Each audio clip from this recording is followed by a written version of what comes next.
तृतीय स्कंद 15वां अध्याय चल रहा है हमारा। वैकुंठ का वर्णन श्रवण कर रहे हैं हम लोग। ब्रह्मा जी देवताओं को बता रहे हैं वैकुंठ की अवस्था कैसे, परिस्थिति कैसी है।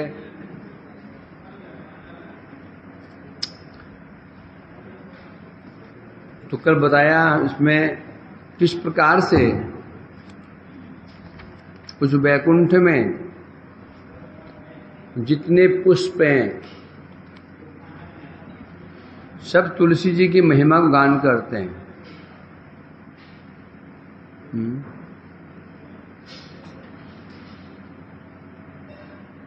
मंदार कुंद कुरव उत्पल चंपकार्ण पुन्नाग नाग बकुलाम्बुज पारिजात गंधे अर्चिते तुलसिकाभरण तस्या यस्मिन् तपः सुमनसो बहुमानयन्ति। ब्रह्मा जी कह रहे हैं वहां जो वृक्ष हैं, फूल वाले वृक्ष हैं, मंदार, कुंद, कुरव, उत्पल, पुन्नाग, नागकेशर, अंबुज आदि, पारिजात आदि, जब वे देखते हैं कि वहां जो भगवान श्री नारायण हैं उनका आभरण क्या है? तुलसी का आभरण है ना। नारायण जी को तुलसी पसंद है, तुलसी का आभूषण ही पहने, तुलसी की माला ही धारण करते हैं। इससे क्या हुआ? तस्या यस्मिन् तप, तो सोचती है कि ये तुलसी ने ऐसी क्या तपस्या की थी। सुमनसो बहुमानयन्ति, उस समय तुलसी जी का बहुत ही बहुमानन करते हैं, गुणगान करते हैं। क्यों? सुमनसो, क्योंकि उनका चित्त शुद्ध है। चित्त शुद्ध ऐसे बहुमानयन्ति, निर्मत्सर है। सुमनसो मैंने निर्मत्सर, जिनका मन सुमन, सुमन फूल भी होता है। सुमन सु मने उत्तम, जब मन उत्तम मन जिनका होता है सुमनस। तो टीका शायद हो गई थी इसकी, टीका चल लेना।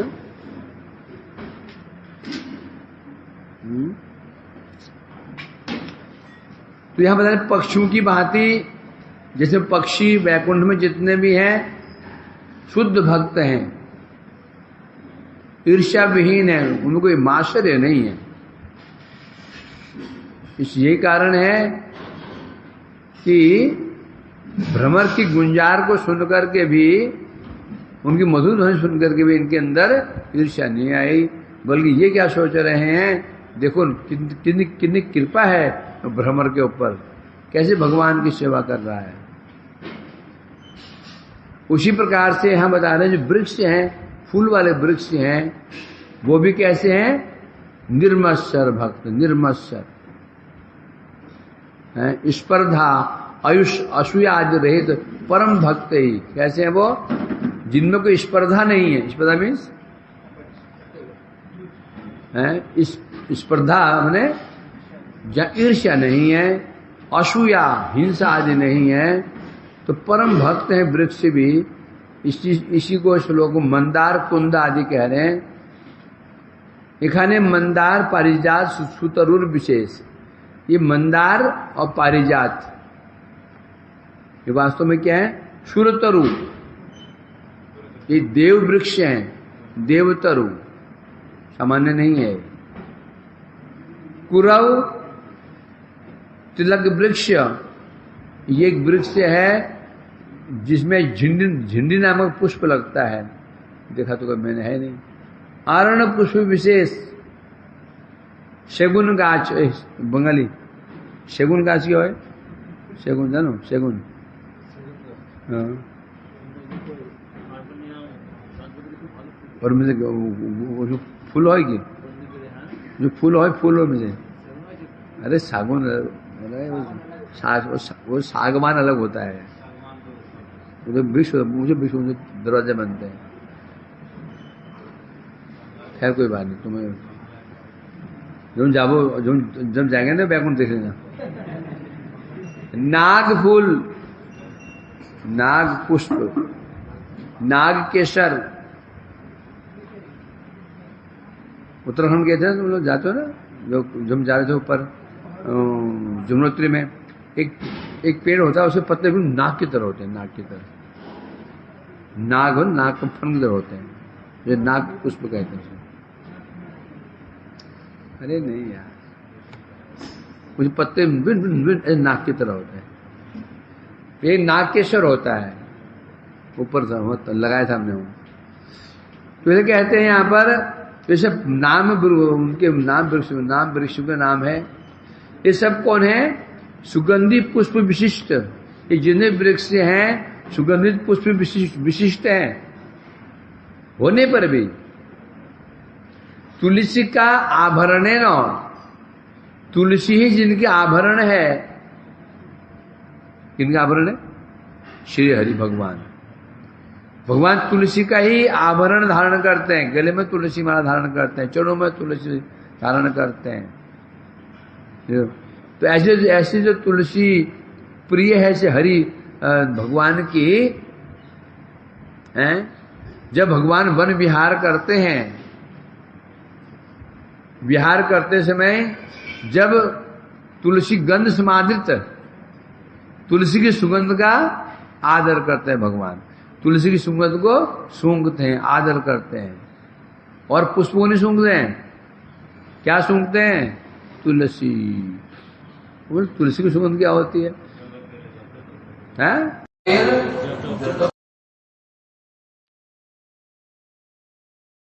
मंजरी विलासी। आप बाह्य रूप में देखेंगे तो कहाँ तुलसी की सुगंध और कहाँ तुम्हारे चमेली पुष्प और अथवा जो कोबरा, मोगरा रजनीगंधा। अब कहाँ तुलसी? अब पूछता तुमको कौन सी सुगंध अच्छी होती, तुलसी की वो रजनीगंधा की, चमेली की, चमेली पुष्प, मालती स्वाभाविक है। सुगंध अच्छी होती है, तुलसी तो बहुत अच्छी गंध होती है। भगवान को भी गंध की पहचान नहीं, तुलसी का सुगंध ही। अब तुलसी माता ऐसे लोग मानते हैं, परंतु ऐसा नहीं है। भगवान को प्रिय तुलसी देवी है, तुलसी। तो तुलसी का आभरण भगवान धारण करते हैं। जब भगवान वन विहार करते हैं, तुलसी की सुगंध को भगवान सूंघते हैं, उनकी मंजरी को सूंघते हैं, आदर करते हैं। यस्मिन, जिस वन में है, जब भगवान से करते हैं तो उस वहां के जो अन्य वृक्ष क्या बोलते हैं? हो हे तुलसी हे तुलसी तुम धन्य हो, तुम धन्य हो। इस प्रकार से वो जो वृक्ष आदि और अन्य पुष्प वृक्ष थे, उनको तुलसी से ईर्ष्या नहीं होती, तुलसी से ईर्ष्या नहीं हो रही है। बोले कह रहे हे तुलसी तुम धन्य हो, आप धन्य हैं। इस प्रकार से तुलसी की तपस्या को ही बहुबली सम्मानना करे। वो आप विचार करते हैं तुलसी देवी ने क्या ऐसी क्या तपस्या की होगी कि भगवान को बस वही प्रिय है। इस प्रकार से अन्य जो पुष्प वृक्ष हैं और तुलसी का आदर कर रहे हैं, समादर कर रहे हैं, तो सिद्ध हो गया वहां के वृक्ष आदि भी जो है निर्मत्सर भक्त हैं। इससे सिद्ध हो जाता है कि वो वृक्ष भी जानना चाहते हैं तुलसी की तपस्या। जैसे कि हम भी वो उसी तपस्या करके भारत भूमि में जाकर के आचरण पर सोचते हैं। यदि तुलसी जी ने क्या तपस्या की पता चल जाए तो हम भारतवर्ष में जाकर के वैसी तपस्या करेंगे। तपस्या स्थली कौन सी है? ओनली भारत। भारतवर्ष ही तपस्या स्थली है और कहीं भी तपस्या आदि नहीं होगी, भारतवर्ष। नाम क्या है? भारत। भामने ज्ञान शोभा, जो हमेशा ज्ञान में रत रहता है मुझे कहते हैं भारत। इसलिए कह रहे हैं अर्थात तो यहां से सिद्ध हो गया भारत भूमि की विशेषता आरोप। वैकुंठवासी गण वो वैकुंठवासी भी भारत भूमि में जन्म की इच्छा कर रहे हैं। तुलसी कहां की निवासी है? वैकुंठ की। वृक्ष कहां के निवासी है? वहां के। और जन्म कहां लेना चाहते हैं? भारतवर्ष में। क्यों? तपस्या के लिए। तो यहां से भारतवर्ष की उत्कर्षता यहां पर सिद्ध हो गई है। और ऐसे लोग आजकल हमारे भारतवर्ष छोड़ करके विदेश में मरने जा रहे हैं, गोरू की गाली खाने के लिए जा रहे हैं, भारत छोड़ विदेश जाते हैं।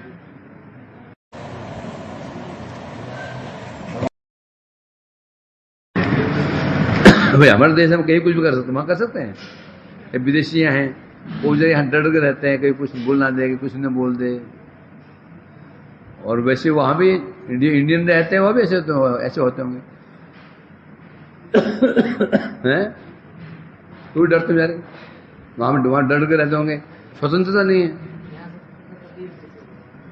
यहाँ दे रखिए तो फिर कुछ तो संकोच करते हैं बेचारे, हैं।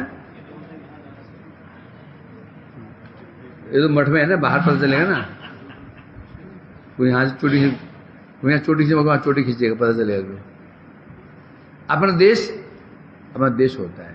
ये मन में एक अब होता हमारा देश है, हम कुछ भी कर सकते हैं, केस लड़ लेंगे। अब ये क्या सोचिए, विदेशी क्या डरेगा नहीं कुछ हो जाए तो? हम क्या है, केस करेंगे, हाई कोर्ट तो जाएंगे। क्या करता है? अच्छा दम है कि नहीं है? विदेशी क्या ना मैं केस लड़ सकता है, ना केस कर सकता है। जैसे ऐसे होता है, जैसे विदेश में जाएंगे उनकी वैसी स्थिति होती है, डर के कहीं कुछ हो गया तो 2 थप्पड़ गाल में खा ले, सहला के चले आओ घर को। ऐसे होता है।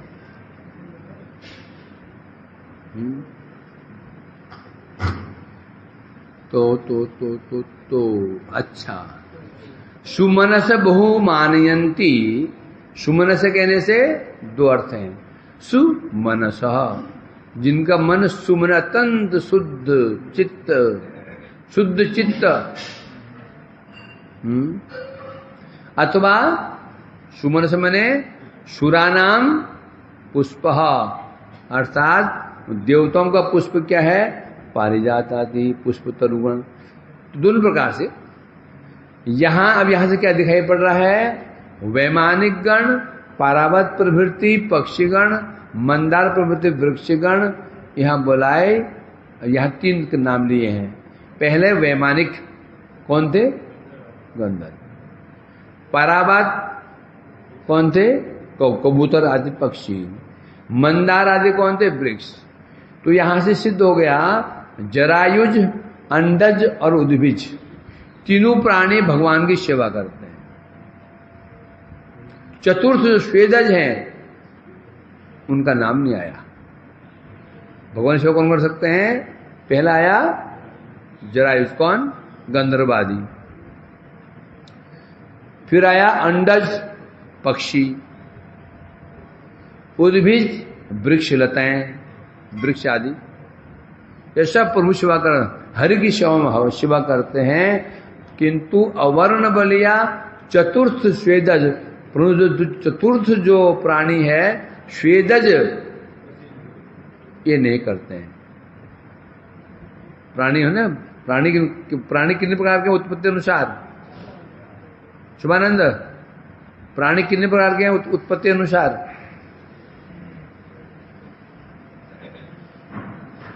अभी तो बोला, घोड़े, खच्चर, गधे। तू सुधा ना कर, रात में सोएगा, दिन में सोएगा। रात में क्या करता है? छत घूमता रहता क्या यहां पे?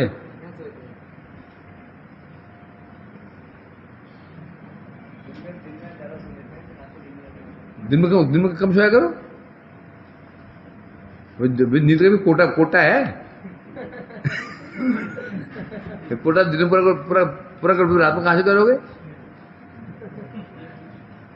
यहाँ पर एक प्राणी होता है बिज्जू, है बिज्जू बिज्जू होता है, छोटा सा होता है वो, इतना सा होता है, चूहे से बड़ा होता है वो। जब जाओ ना चिड़ियाघर में वो सोता ही मिलता है,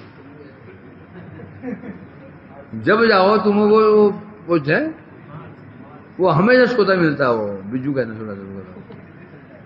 बाई चांस कभी तू जगह मिल जाए वो तो वो सोता ही मिलेगा हमेशा। हमारे पार्क था जब पढ़ते थे तो हम जब जाओ सोता ही मिलेगा वो, सोएगा उसको। तो नींद का कोटा होता है, समझा कि नहीं? आप दिनों पर कोटा पूरा कर लोगे, रात में क्या सोओगे? नींद लगते दिन को मानने लगे जो जुमरा किनारे निकल जाओ, परिक्रमा निकल जाओ, नींद कैसे आएगी? अब तुम नींद को बुलाते हो तो नींद आएगी, वो तो आने तैयार बैठी हुई है। तो आगस निद्रा देवी कृपाम कुरु आ जाती है, वो तैयार बैठी है, वो तैयार बैठी है। जैसे तुम बिस्तरे बैठ गए वो समझ गई मेरा आह्वान कर रहा है, फिर पैर पसारे, जय तुम ऐसे पीठ लगाई पैर पसार लिए, समझ गया पूरा आह्वान इसका है, पूरा आह्वान हृदय से आह्वान कर रहा है मेरा ये, बस फिर वो आ जाती है। ये तुम बिस्तर बैठोगे नहीं, वो जानती है मेरा आह्वान नहीं कर रहा है, मेरी जरूरत नहीं है, समझे कि नहीं? बिस्तर बैठना ही नहीं चाहिए दिन में, बिस्तर के सोने के लिए होता है, बैठने के लिए नहीं होता। अब उसमें बैठ के माला भी करते हो, तुम तो आनी है। बिस्तर तामसिक है, तुम क्यों बैठोगे दिन में? बिस्तर तामसिक, बिस्तर जो होता है ना तामसिक होता है, तुम गुण उसमें, और उसमें माला करोगे। होते ऐसे बैठे, कमर सीधी किया, पैर सीधा किया, धीरे और होते सीधा बिल्कुल 80 डिग्री पे, 180 डिग्री पे घूमोगे बस। माला करने को बिस्तर माला नहीं करनी चाहिए, कभी मत करो, आलस आ जाएगा। छत पे चले जाओ, इतना बड़ा मंदिर है हमारा, कहीं बैठ कर घूम के करो, हैं? कुर्सी बैठो, सोना नहीं है तो कुर्सी को लेकर घूमते रहो, तो घूम के नाम करो। इतनी सुविधा भगवान ने कर रखी है भजन में, घूम के करो, फल बराबर है, इतनी सुविधा कर रखी है भगवान ने, तो भी हम बैठे करेंगे। अरे नींद आती खड़े हो जाओ ना, क्या समस्या है?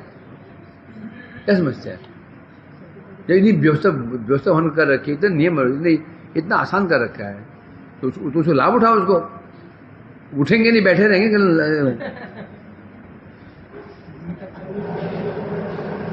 उसको एकदम जगह में बीच में ऐसे करता रहा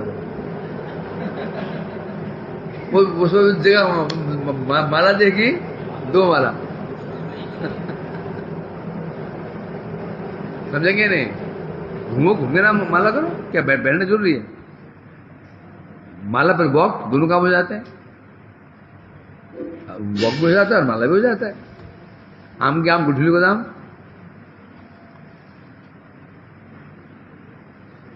हम कहां पहुंच गए?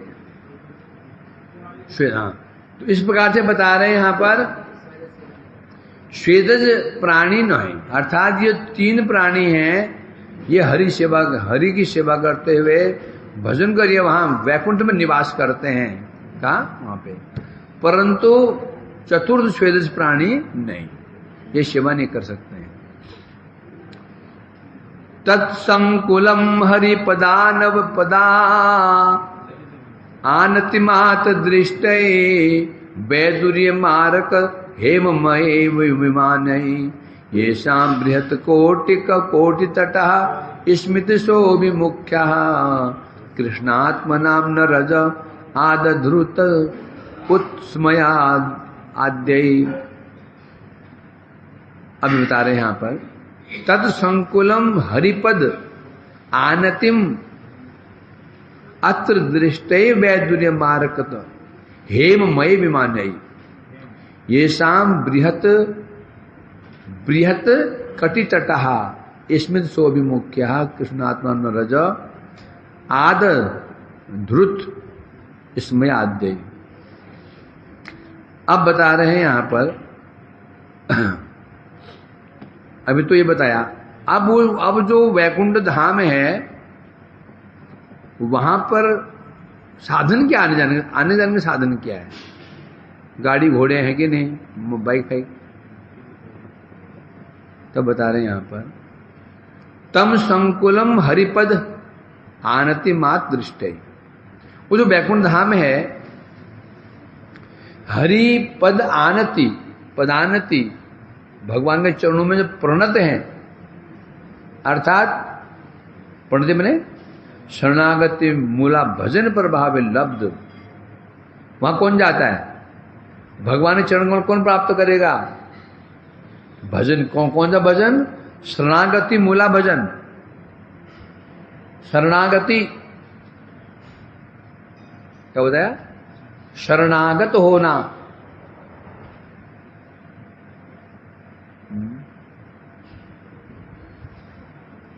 तो बता रहे हैं उस भजन के प्रभाव से, अर्थात ज्ञान कर्म आदि द्वारा प्राप्य नहीं।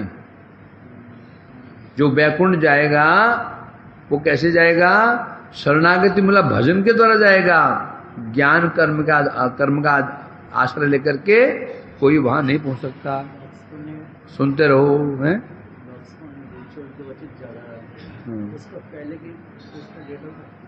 क्या चीज? कहीं मिला पूछूंगा मैं उनसे, क्योंकि मिलेगा ना, मिलेंगे लक्ष्मण ही पूछूंगा उनसे मैं। तो इसे कह रहे हैं यहां पर, भगवान के चरणों में परिणत कौन जाएगा उधर? क्या उपाय है? शरणागति मूला भजन प्रभाव लब्ध। जो बात, जिस धाम की बात चल रही है वैकुंठ, वहां जो श्री हरि भगवान हैं वो कैसे लब्ध हैं? भजन में कौन सा होना चाहिए? शरणागति मूला। जो शरणागति मूला, जो मूल शरणागति, जिसके द्वारा शरणागति। इसलिए कह रहे हैं यहां पर, भक्तगण वैदुर्य मारकत खचित स्वर्ण में विमान समुद्र परिव्याप्त। और वो हम बता रहे हैं जो वहां पर भक्त लोग कैसे निवास करते हैं? वैदुर्य मारकत खचित विमान, वहां अनेक विमान कैसे हैं? वैदुर्य मणियों, वैदुर्य मरकत मणियों से और सोने से जड़े हुए विमान है। विमान किससे बने हुए हैं? स्वर्ण विमान है, उसमें वैदुर्य मणि, कहीं मरकत मणि की नील मणियां जड़ी हुई हैं। और उनमें निवास कौन करता है? भक्तगण। और जो भक्त लोग जो विमानों में निवास रहते हैं, विमानों में जो उनके विमान हैं वो सामान्य विमान नहीं है, स्वर्णमय विमान स्वर्णमय है। उनमें फिर रत्न जड़े हुए हैं, कोई वैदुर्य रत्न, कहीं नीलमणि, कहीं रत्न जड़े हुए हैं।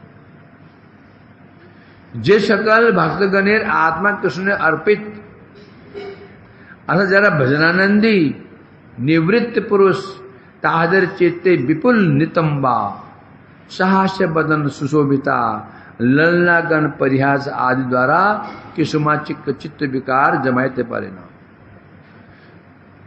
जिन भक्तों का चित्त भगवान को अर्पित हो चुका है, क्या हो चुका है? आत्मनिवेदनम। शरणागति भी बहुत अच्छी चीज नहीं है।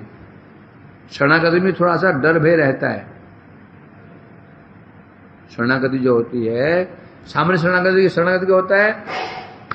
मैं आपके शरण में आ चुका हूं, जिसमें डर छिपा हुआ है, परंतु ये भी शुद्ध नहीं है ना। अलग शरणागति होती है। तो बता रहे हैं यहां पर शरणागति में क्या होता है? जो भगवान में अर्पित, अर्थात जो भजनानंदी हैं, निवृत्त पुरुष है, भजनानंदी, भजन में डूबे हुए हैं, भजन में डूबे हुए हैं और निवृत्त हैं। निवृत्त कहने से समस्त विषय भोगों से निवृत्त हो चुके हैं। तो तादर चित्ते, यदि कोई विपुल नितंबा, विशाल नितंब वाली कोई स्त्री, साहास्य बदना, मुस्कुराता हुआ चेहरा, मुस्कुराता चेहरा वाली अत्यंत सुंदरियां, परिहास आदि के द्वारा भी उनके चित्त में लेस मात्र विकार उत्पन्न नहीं कर पाएगी। किनका? जिनका चित्त भगवान में अर्पित हो चुका है पूर्ण रूप से, जो भजनानंदी हैं, तो उनके सामने चाहे वो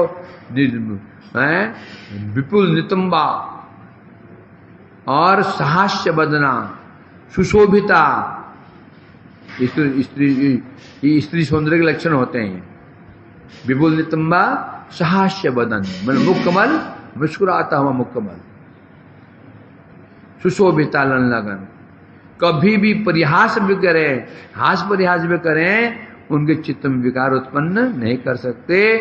एवं भी मुक्त गण वैकुंठ परिव्याप्ति, ऐसे पुरुष वहां वैकुंठ में, ऐसे पुरुष से वैकुंठ भरा हुआ है, परिव्याप्त है। वहां कौन है? जो भक्त वहां पर ऐसे हैं,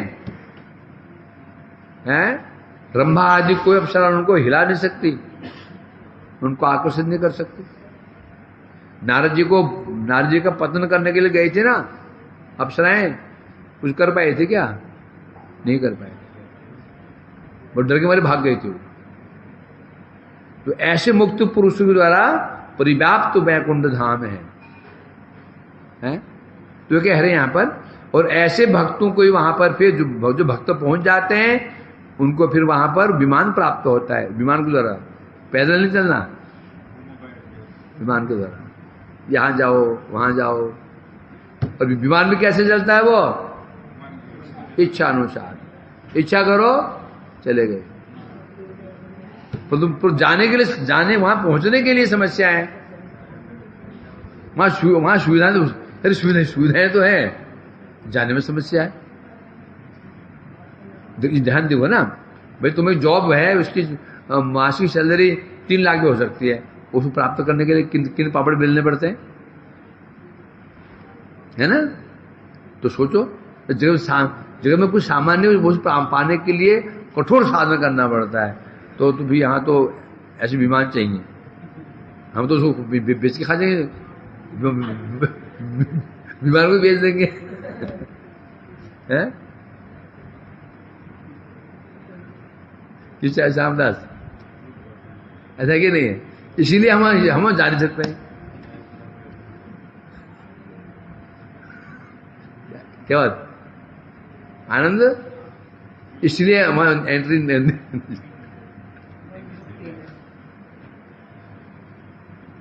बिंदु तो ये करेगा अवश्य, 2-4 वो मणि का जीवन रख लिया।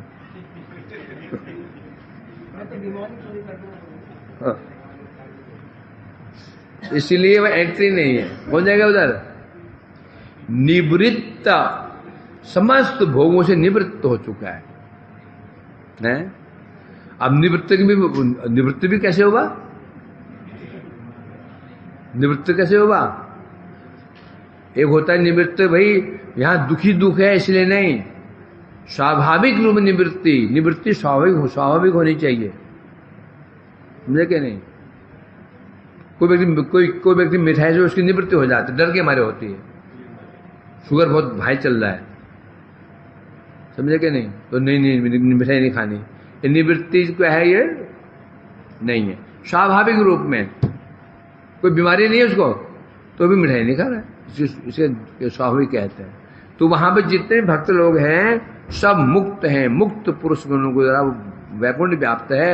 अब यहां टीका बता रहे हैं, अभी तो वर्णन किया था चारों ओर उद्यान शोभा, वैकुंठ के जो वैकुंठ में चारों उद्यान है, वाटिकाएं हैं, पुष्प वाटिकाएं हैं, उसका वर्णन किया था।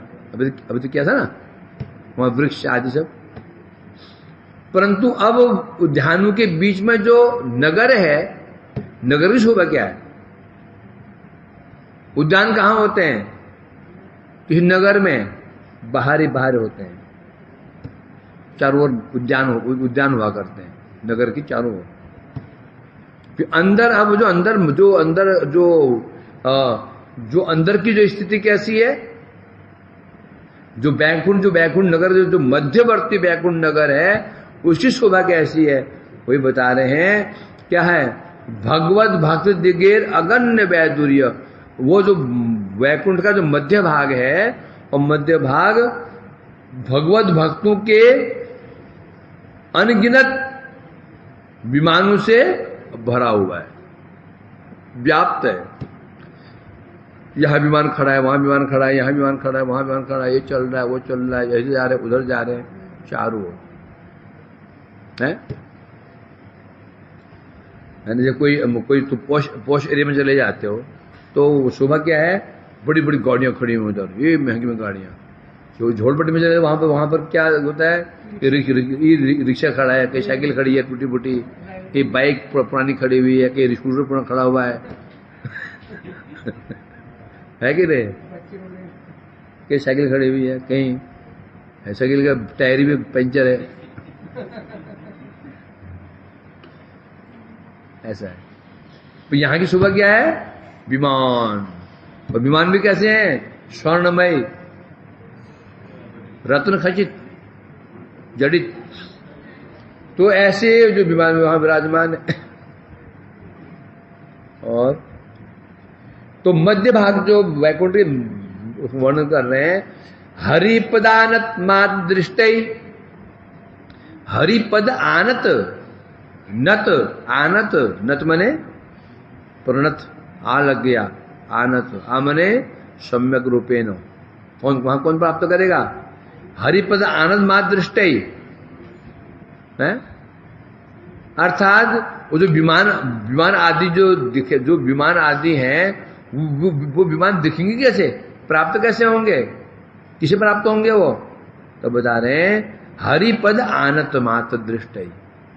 जो भगवान के चरणों में आनत, आमने होता है सम्यक रूपेण, पूर्ण रूप से जो हरि प्रभु चरणों में समर्पित हो चुका है, नत हो चुका है, दृष्टि, उससे ही वो विमान दिखेंगे या मिलेंगे। यदि वहां पर नत नहीं हुआ, आनत नहीं हुआ, तो वहां वैकुंठ में प्रवेश ही नहीं कर पाएगा। तो जब प्रवेश नहीं कर पाए तो कैसे दिखेगा विमानों को? किंतु संपूर्णांग ज्ञान और कर्म द्वारा प्राप्त नहीं, ज्ञान बता रहे, परंतु ज्ञान संपूर्ण अंग, ज्ञान के जितने अंग हो सकते हैं, पूरा ज्ञान प्राप्त हो चुका है, संग अंग समेत पूरा ज्ञान प्राप्त हो चुका है। या फिर कर्म के जितने विभाग हैं सब कर रहे हैं, सब कर्म कर लिया, पूर्ण से कर्म कर लिया, ज्ञान को भली भांति कर लिया, तो भी इनके द्वारा वो विमान नहीं मिलेंगे, दृष्ट नहीं, देखे नहीं जाएंगे, वहां प्रवेश नहीं, वैकुंठ में प्रवेश नहीं किया जाएगा। आरो सिखाने भजनानंद निर्वृत्त जनगणेर ऊपर पूर्वोक्त युक्त अनुसारे ब्रह्मानंद कौन प्रभाव विचार करते पारे ना। तो यहां पर पक्ष में क्या बता रहे हैं? जो वहां भजनानंद में निर्वृत्त हैं, निर्वृत्त में क्या होता है? आनंद। निवृत्त बने समाप्त हो जाना, दूर हो जाना, निर्वृत्त है आनंद, अर्थात जो वैकुंठ में निर्वृत्त है, अर्थात भजन आनंद में डूबे हुए हैं, परितुष्ट हैं। तो ऐसे भक्तों के ऊपर पूर्व युक्ति अनुसार, पूर्व युक्ति क्या थी? विपुल नितंबा सहास्य बदना, ललनाएं, सुंदरियां, हास परिहास के द्वारा भी चित्त को चंचल नहीं कर सकती। उसी के अनुसार बता रहे हैं, वहां जो ये भक्त लोग विराजमान हैं, तो क्या बता रहे हैं? ब्रह्मानंद भी, क्या ब्रह्मानंद, स्त्रियां क्या है? ये स्त्रियां क्या है? ये क्या है? भोग है, भुक्ति, भुक्ति है ना, परंतु यहां तक कि जो ब्रह्मानंद है, मोक्ष का जो सुख ब्रह्मानंद है, मोक्ष का सुख और ब्रह्मानंद भी उन भक्तों पर अपना प्रभाव नहीं जमा पाता। तो फिर विषयानंद, जो विषयानंद की तो बात है क्या, जब ब्रह्मानंद ही उन भक्तों को आकर्षण नहीं कर पा रहा है, तो विषय आनंद, जो विषय का आनंद, जो कि आनंद है ही नहीं। आनंद दिख रहा है, परिणाम में दुखी दुख है कि नहीं। विषय आनंद क्या होता है? जगत का आनंद, खाने का आनंद, पहनने का आनंद, घूमने का आनंद, ये आनंद, पत्नी का आनंद, बच्चों का आनंद, ये विषय आनंद है। जब ब्रह्मानंदी उनको आकर्षण नहीं कर पा रहा भक्तों को, तो विषय आनंद की तो बात ही क्या, कैसे कर सकता है। यही कह रहे हैं, बृहत कटितटा, जिनका कटितट बृहत है, विपुल नितंबा, परमा सुंदरी, रमणीगण भी, ये यहां पर ये बता रहे ना, कौन स्त्री का, कौन सी स्त्रियां, विपुल नितंबा, परमा सुंदरी, ये रमणीगण भी किन्हें, ये शाम कृष्णात्मनाम, ये सब कृष्ण आत्मनाम, अर्थात जो कृष्ण में निमग्न चित्त हैं, जो भक्त भगवान में निमग्न, जिनका चित्त भगवान में पूरी तरह से लग गया, निमग्न, मग्न नहीं, निमग्न। एक मग्न होता है, एक निमग्न होता है। मग्न माने सामान्य है? भाई खेत, सारे रास्ते जलमग्न हो गए हैं, मतलब क्या, अभी कहीं कहीं बीच बीच में जमीन दिख रही है, थोड़ा थोड़ा दिख रही है, पेड़ पौधे थोड़ा दिख रहे हैं। निमग्न मैंने पता ही नहीं चल रहा है पेड़ पौधे भी हैं, ये सड़क है कि नहीं है, उसे कहते हैं निमग्न होता। अर्थात वृक्ष का अस्तित्व ही गायब हो जाएगा। ये निमग्न कहते हैं, जो भजन में निमग्न हो चुके हैं। तो ऐसे भक्तों के समक्ष यदि रमणीय भी आए, जिनका नितंब, विशाल नितंब है और परम सुंदरियां हैं, और कैसा कैसा उसमय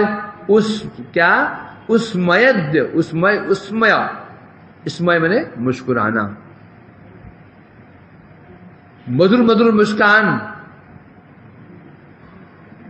उनका अवलोकन, उनकी गति, आलाप आदि स्वाभाविक व्यापार द्वारा जो स्त्री को स्वाभाविक जो मंद मुस्कान होता है, उनका अवलोकन होता है, उनकी गति होती है, उनका आलाप होता है, जो स्वाभाविक चीजें भी रजा न आदधू, अर्थात ऐसे भक्तों के अंदर रजो मने काम भाव नहीं जगा सकते हैं।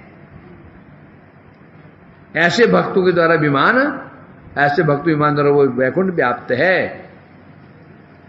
इसलिए सावधान रहो, जो बाजार में जाते हो ना, ऐसे मरते हैं जाकर के।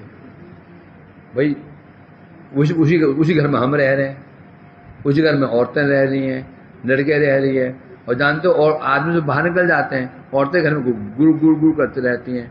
जब हमसे बातें करती हैं, वो मुस्कुराती हैं, बातें करती हैं, बातचीत करती हैं, बाद में याद आती है उसकी, फिर बहुत खतरा है, डेंजरस।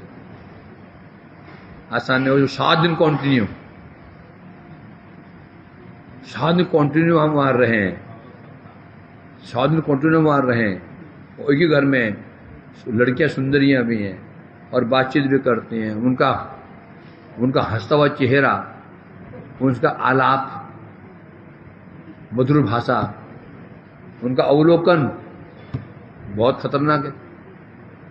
इसलिए बहुत खतरनाक, साधु सावधान, जाओ उनको मत देखो, आप उनके वहां जादू होता है, उनको देखो ही मत, ऐसे करो। कुछ देने का है तो मुंह रख दो। यदि हाथ से मुंह देख लिया,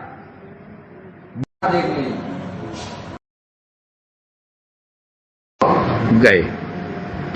या तो फिर ऐसे परिवृत्त, ऐसे निर्वृत्त हो, वो ठीक है, जैसे ये बता रहे हैं, इनका प्रभाव नहीं पड़ेगा। हम ऐसे तो है नहीं, निवृत्त नहीं है, ना भजनानंदी है, फिर क्यों नहीं होगा?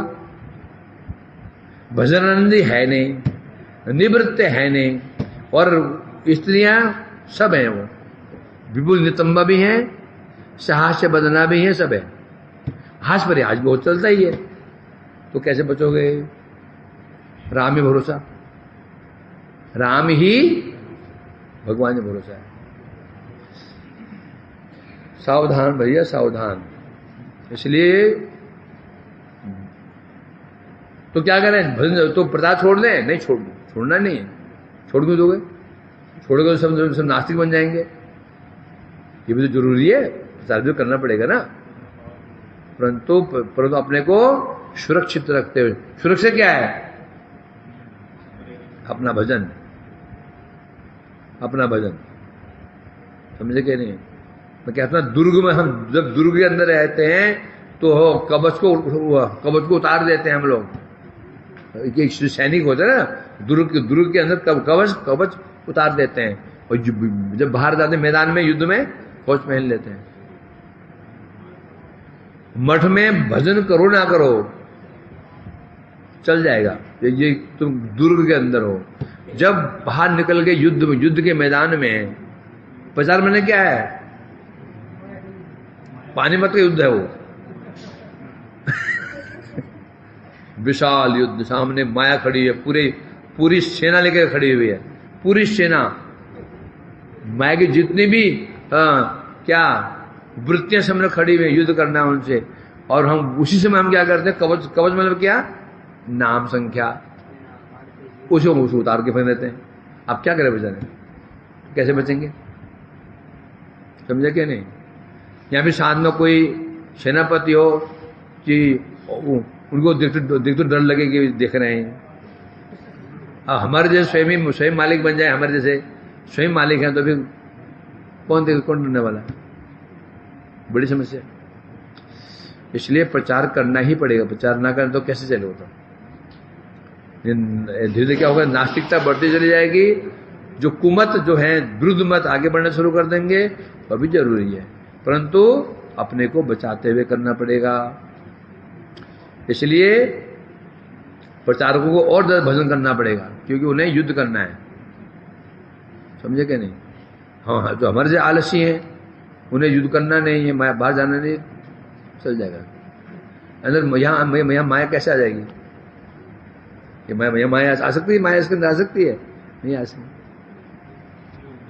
और वहां तो माया के बीच में ही हो, वहां तो माया के बीच में ही है। यहाँ भी माया आती भी है तो आगे चली जाती है,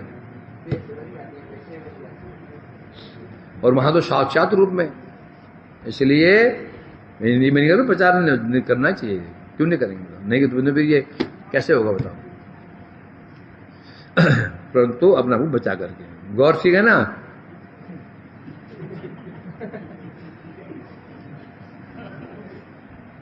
गौर हो गया। शाम जाए ठीक है नहीं है भाई? मैं तो सब अनुभव किया वास्तव में। जब घरों में जाते हैं ना, ये ऐसे है कि नहीं है? आदमी पास में नहीं आते हैं। सच बोल, कौन आता पास में? कोई नहीं आता। जब कथा शेष हुई, सब माताएं घिर लेती हैं। प्रभु जी, हम भी कैसे करना चाहते हैं, बाबा कैसे करें? ऐसे है 100% मैं अनुभव किया है। आदमी नहीं, वो घिर लेती हैं। उसमें अपन बचाना पड़ेगा। उनकी मधुर मुस्कान है, बड़ा समस्या है। यदि वहां रह रहे हो फिर कहने हैं क्या? होना चाहिए। बजाय तो व्यवस्था अलग होनी चाहिए। व्यवस्था उस घर में ना हो, व्यवस्था अलग होनी चाहिए। कैसा कर निकल जाओ, वो तो बेस्ट है।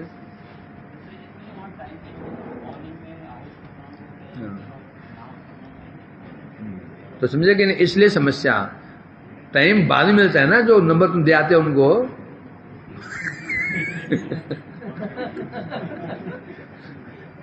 ये आप मेरे नंबर रख लीजिए। कोई प्रश्न हो पूछना हमको है। तो नंबर दे आते हो और नंबर ले आते हो, ये तो लेना देना है ना। ये हमारे समय में क्या था भाई, एक लैंडलाइन थी, क्या बात करोगे बताओ? कोई से चक्कर चल भी गया, बात कैसे करोगे? दुनिया घूम रही उधर। अब बड़ी समस्या है, ये मोबाइल ने चौपट कर दिया। बाथरूम घुस गए, कोई कुल में चले गए, इसलिए खतरा बढ़ गया, खतरा बढ़ गया। माया ने अचूक अचूक अचूक अस्त्र फैलाया है, क्या? माया, ब्रह्मास्त्र। माया को यह ब्रह्मास्त्र, जाते आबाल नर नारी ग्रस्त, ये मैंने लिखा है चौपाई, ब्रह्मांड पुराण है ना कि ब्रह्मांड पुराण, उसमें चौपाई लिखी हुई है।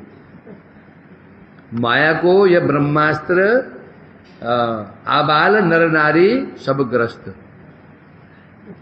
आबाल में बच्चे से लेकर के वृद्ध वृद्ध नर नारी, बच्चे से वृद्धे सब ग्रस्त है मोबाइल से। इसलिए साधु प्रचारक सावधान। बोलेंगे प्रभु जी हमको रोक रहे प्रचार करने से। मैं रोक नहीं रहा हूं, चाचा अपन प्राण बचा। तो क्या चल रहा था हमारा? हाँ, तो इसलिए कह रहे हैं यहां पर, तो जो कृष्ण क्या था? कृष्ण आत्मनाम, कृष्ण ने, जिन्होंने अपने आत्मा को कृष्ण को समर्पित कर दिया है, तो ऐसे भक्तों के ऊपर माया का, इस माया को कोई प्रभाव नहीं पड़ सकता। तो फिर जब ब्रह्मानंद उनको आकर्षण नहीं कर पा रहा है, तो फिर ये स्त्री पुरुष क्या है? कुछ भी नहीं। श्री रूपिणी क्वणयंती चरणारविंदम लीलांबुजेन हरि सदमनि मुक्त दोषा संलक्ष्यते स्फटिक कुड्य उपेते हेमने सम्मार्जति व यदनुग्रहेण अप्यन्यतः। और क्या है उस वैकुंठ में?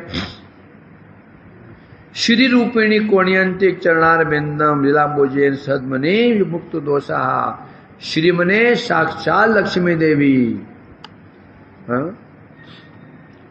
यद अनुग्रहणे अपि अन्यतः अन्य यत्न, जो लक्ष्मी देवी के अनुग्रह प्राप्त करने के लिए अन्य यत्न, अन्य मतलब बड़े बड़े ब्रह्मा आदि देवता भी जिन लक्ष्मी का क्या कृपा प्राप्त करना चाहते हैं, अनुग्रह प्राप्त करना चाहते हैं, और वो लक्ष्मी देवी क्या वैकुंठ में क्या करती है?